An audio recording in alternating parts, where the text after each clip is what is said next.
우리는 지난 2시간 누가복음 16장을 통해 중요한 교훈을 살펴보았습니다. 그것은 기회를 잘 포착하여 미래를 잘 준비해야 한다는 교훈이었습니다. 하나님 말씀을 실천할 수 있는 기회가 있을 때마다 그 말씀을 실천하며 믿음을 증명하고 그래서 천국을 쟁취하는 미래를 확보하라는 교훈이었습니다. 예수님은 특히 하나님의 말씀을 실천하는 것 중에서 구제에 힘써야 한다고 가르쳐 주셨습니다. 하나님이 내게 주신 물질은 하나님께서 내게 맡겨주신 것이라 여기고 그것으로 가난하고 연약한 자들을 구제해 주는 데 사용하라 말씀하셨습니다. 그것이 정녕 하나님을 주로 인정하는 중요한 태도이기 때문입니다. 오늘 본문은 비유를 통해 그 교훈을 다시 한번 강조해 주는 내용을 다루고 있습니다. 한 부자와 한 거지의 최후의 미래가 어떻게 되는지를 비유를 통해 교훈해 주고 있습니다. 19절 말씀입니다. 한 부자가 있어 자색 옷과 고운 베옷을 입고 날마다 호화롭게 즐기더라. 비유에 등장하는 부자는 보통 부자가 아니었습니다. 그것은 그가 입은 옷과 그가 날마다 호화롭게 즐겼다는 구절을 통해 짐작할 수 있습니다. 자색 옷은 당시 왕과 귀족들이 입던 옷이고 고운 베옷은 마로 만들어진 옷으로 같은 무게의 금보다 더 값나갔다고 합니다. 이렇게 옷을 입는 것은 당시 최고의 부를 드러내주는 표시였다고 하는데요. 그렇다면 이 부자는 엄청난 부자라는 의미겠죠. 게다가 그는 날마다 호화롭게 즐겼습니다. 오해하지 말아야 될 것은요. 많은 부를 가진 것 그리고 값비싼 옷을 입고 다니는 것이 꼭 죄라는 말은 아닙니다. 그러나 어려운 이웃을 돌보지 않고 나의 유익과 필요를 위해서만 내가 가진 것을 허비하는 것은 죄입니다. 왜냐하면 그것은 하나님 말씀에 불순종하는 행위이기 때문입니다. 본문 비유에 나오는 부자의 문제는 자신만을 위해서 돈을 허비했을 뿐만 아니라 자기 집 앞에 극심하게 가난한 병든 자가 있음에도 불구하고 그를 날마다 목격했음에도 불구하고 그에게 전혀 도움의 손길을 내밀지 않았다는 것입니다. 부자의 집 대문 앞에는 나사로라 이름하는 거지가 쓰러져 있었습니다. 20절 21절입니다. 그런데 나사로라 이름하는 한 거지가 헌데투성이로 그의 대문 앞에 버려진 채 그 부자의 상에서 떨어지는 것으로 배불리려 하매 심지어 개들이 와서 그 헌대를 핥더라. 20절을 원어로 살펴보면요. 나사로가 부자의 대문 앞에 뉘어져 있다라고 표현되어 있습니다. 뉘어져 있다라는 말은요. 몸이 아파서 거동이 거의 불가능한 상태를 나타내는 표현입니다. 게다가 그는 심각한 피부병이 있었는지 몸이 다 헐었다고 기록되어 있습니다. 이렇게 병들고 가족에게 버림받은 나사로가 할 수 있는 일은 오직 한 가지뿐이겠죠. 이 집에 살고 있는 부자가 그에게 던져주는 음식을 받아 먹는 것뿐입니다. 분명히 나사로는 부자가 자신에게 음식을 던져줄 것이라 기대했을 겁니다. 왜냐하면 당시 호화롭게 살아가는 사람들은 식사를 하다가 상에서 떨어뜨린 음식을 위생상 먹지 않고 자신들이 키우던 개에게 던져줬기 때문입니다. 거지 나사로는 이 부잣집 주인이 개들에게 던져주는 그 부스러기라도 자신에게 던져줄 것이라 기대하고 있었던 겁니다. 그러나 그 부자는 최소한의 관대함도 거지 나사로에게 베풀지 않았습니다. 자기 자신이 입고 먹고 마시는 것을 위해서는 엄청난 돈을 허비했지만 가난한 자를 위해서는 자신이 가진 어떤 것도 내놓지 않았습니다. 사실 부자 대문 앞에 있던 거지는 하나님이 그에게 주신 선물이었습니다. 그가 관대함을 베풀어 자신의 미래를 잘 준비하게 만들 수 있는 기회를 하나님이 주신 거예요.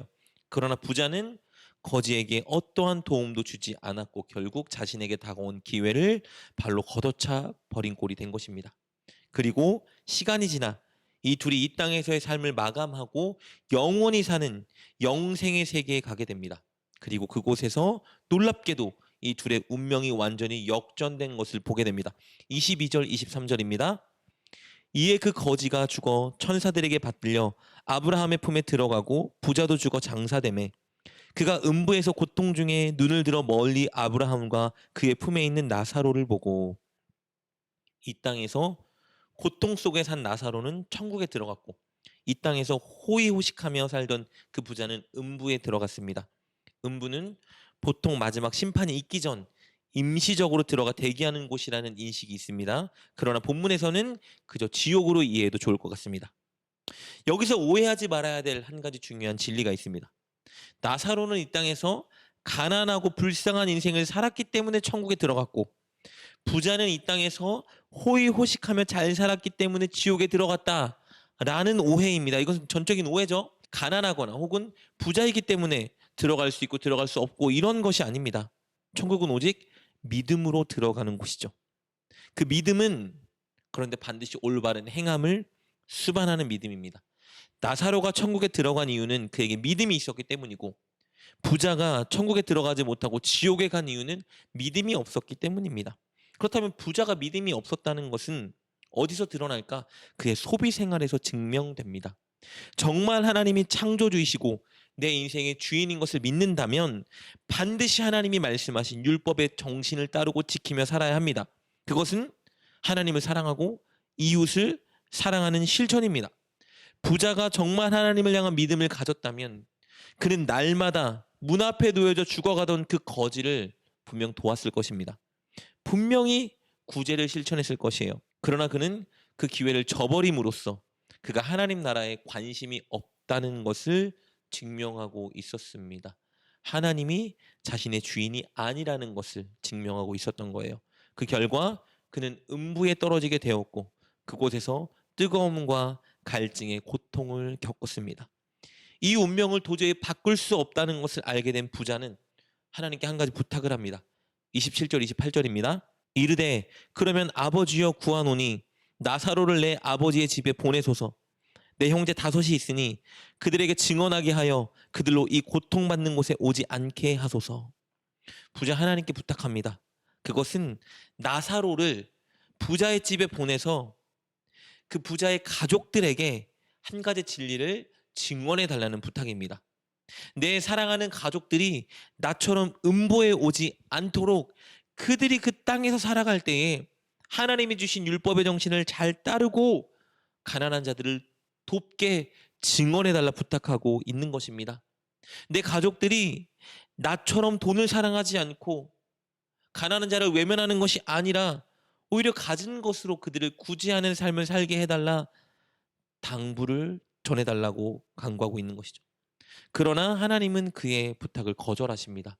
왜냐하면 그들에게는, 즉 이 땅에 살아가고 있는 자들에게는 모세와 선지자들이 있기 때문입니다. 31절 말씀입니다. 이르시되 모세와 선지자들에게 듣지 아니하면 비록 죽은 자 가운데서 살아나는 자가 있을지라도 권함을 받지 아니하리라 하였다 하시니라. 여기서 말하는 모세와 선지자들은 구약 성경을 의미합니다. 즉 하나님의 말씀을 의미합니다. 하나님은 이 거절을 통해서 한 가지 중요한 진리를 우리에게 말씀해주고 계십니다. 믿음은 기적과 환상을 보고 생기는 게 아니라는 거예요. 믿음은 올바른 자세와 태도로 하나님의 말씀을 들을 때 생긴다는 진리를 말해주고 있습니다. 즉 하나님의 말씀을 바른 태도로 듣고 그 말씀에 순종할 때 믿음은 더욱 깊어진다는 진리를 말씀해주고 계십니다. 우리는 흔히 착각하곤 합니다. 어떤 환상을 보거나 기적을 경험하면 우리의 믿음이 자란다는 착각입니다. 그러나 참 믿음은 말씀을 잘 듣는 것에서 생겨나며 순종하는 것에서 자라나는 것입니다. 비유의 부자는 이 땅에서 살아갈 때 바른 태도로 하나님의 말씀을 듣지 않았습니다. 순종하겠다는 결단으로 하나님의 말씀을 듣지 않았던 것이죠. 그러니 그에게 믿음이 생길 수도 없었고 자랄 수도 없었던 것입니다. 이렇게 오늘 본문은 참 믿음이 없어 자신의 것으로 구제하지 못한 부자의 비유를 다루고 있습니다. 우리가 참 믿음을 가졌다면 하나님께 순종하겠다는 태도로 하나님의 말씀을 듣고 그리고 들은 말씀에 순종해야 합니다. 하나님은 특별히 우리에게 늘 이웃을 사랑하라 말씀하고 계십니다. 이웃 사랑의 가장 기본적이고 흔한 방식은 내가 가진 것들로 이웃을 섬기는 것입니다. 사랑하는 여러분, 우리의 믿음은 그리고 우리가 이웃을 사랑하는지 아닌지는 우리의 소비 생활로 반드시 증명됩니다. 믿음이 있다면 내가 가진 것으로 나만 호의호식하는 것이 아니라 늘 어렵고 힘든 사람들을 돕고 섬기는 그 자리에 서게 됩니다. 그것이 하나님이 당신의 백성들에게 요구하시는 올바른 소비 방식이기 때문입니다. 늘 누군가를 도울 수 있는 기회가 왔을 때 그것을 하나님이 주신 기회라 여기고 붙잡고 섬기십시오. 늘 하나님 나라를 위해서, 그리고 성도를 섬기기 위해서, 어려움에 처한 이웃을 돕기 위해서 여러분의 것들을 감사함으로 사용하십시오. 그렇게 하여 마지막 때를 지혜롭게 준비하는 여러분 되시길 주님의 이름으로 축복합니다. 기도하겠습니다. 하나님, 우리에게 주신 섬김의 기회를 늘 포착하고 붙잡는 우리가 되게 하여 주옵소서. 우리가 가진 것들로 어려움에 처한 사람들을 섬기며 우리의 주인이 하나님이라는 것을 인정하며 살아가는 우리가 되게 하여 주옵소서. 예수님의 이름으로 기도드립니다. 아멘. 오늘 말씀을 통해 깨닫고 결단한 것은 무엇입니까? 그것을 붙들고 하나님께 기도합시다. 그리고 그렇게 실천하며 하루를 살아가는 여러분 되시길 주님의 이름으로 축복합니다.